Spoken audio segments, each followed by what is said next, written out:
The police came, wanted to talk to Linwood. He wouldn't tell them anything. He said, I'm not telling you anything. It could mean harm to my family. I'm not saying anything.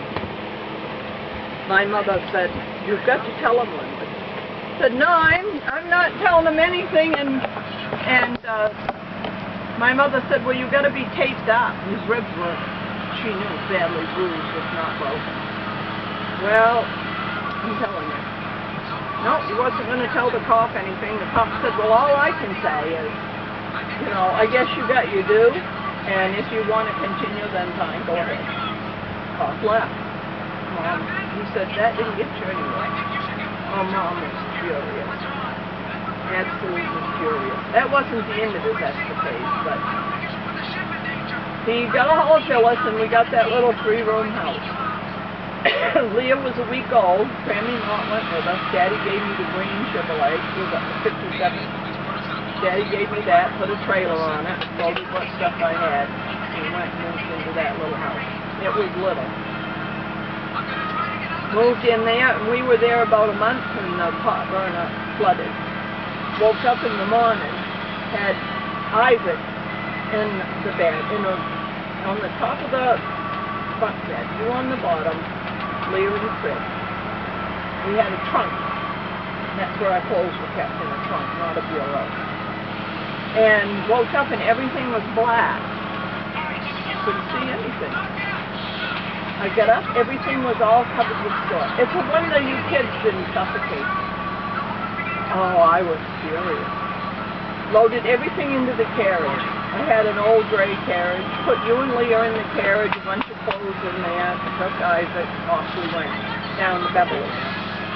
Get a hold of Linwood. Because whether he was at work or not, I don't know, but Beverly got a hold of him. I'm not living there. So she put a mattress on the floor. She had, right out the living room, there was a room there, she put a mattress on the floor.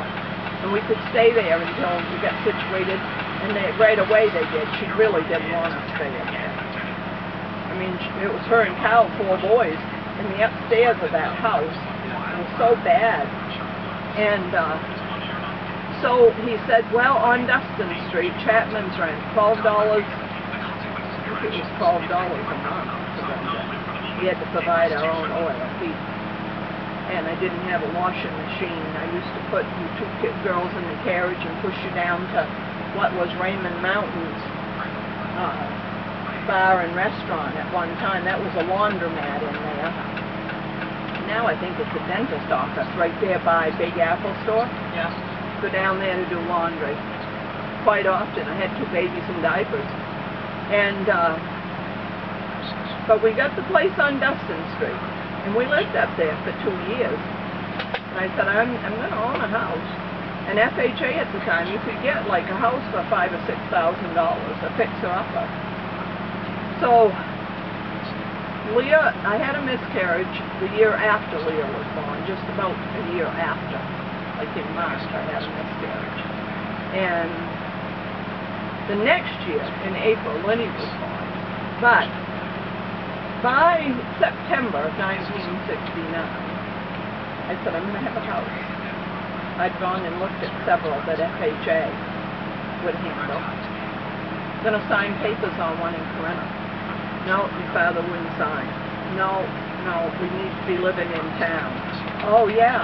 Well, I remember, didn't we go and look at the one, as you're going towards Garland, where you can turn off the Exeter? Yeah. Right up there on the hill, like Yeah. it's a corner. It's an old Exeter. schoolhouse. It was an old schoolhouse. We looked at that one too, didn't we? Yeah.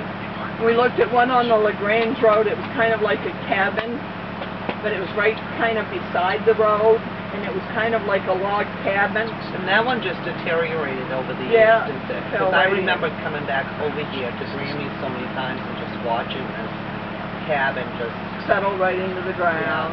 Yeah. We looked at a place, Morris came over, and we went out to Ripley. There was this house, and a hovel where they'd kept a horse. This house was so far gone. And I told Morris, I said, oh, I've been out and taken some pictures, Morris. I said, it's a fixer-upper.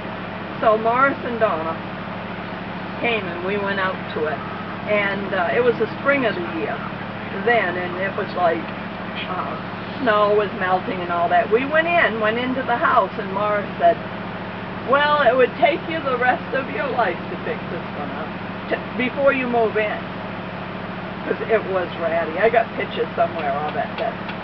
When I was, out here and Leah was here, I loved having her here because I was like, oh my God, this is going to take the rest of my life to clean up and get straight. She says, wow, you got to figure it was at least 60 years that they lived here and did what they did. You got to clean up after them. Yeah, I know. If you had moved into what they had and gone from there, you would have been better off. They had hot and cold running water. They had a furnace. They had a full bathroom. The flush was set different than the shower, which was fine. You washed your hands in the sink. There was plenty of cupboard space, plenty of storage space for things. 2 bedrooms in the loft. In the back porch, you could have raised the roof up so you could have walked in there. That was nice space. But no, to start completely over. And your father, we went down and cleaned up that farm. The whole time I was pregnant for Linwood that fall, before he was born in April, we cleaned on that farm on the Corinna Road. People live there now. It's a yellow farm that sits in there. After you leave Corinna and head towards Newport, there's a big yellow set of buildings. Had a barn and a shed in the house, and the house was small. Well, they would give us $6,000 to buy it and a $6,000 fix-up loan. A 30-year mortgage with FHA, and the payments were like less than $100 a month. Now, he told me that morning he wasn't going to sign, and I was about due to have Lenny when we went and met the guy at the building. And I said, he isn't going to sign it. He said, he isn't, and I said, no. He said this morning that he's refusing to sign it. Oh, I'm telling you, I was furious.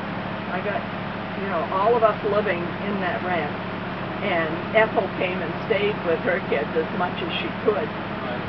And no, I said, I'll tell you what, Linwood, we're going to have a place to live.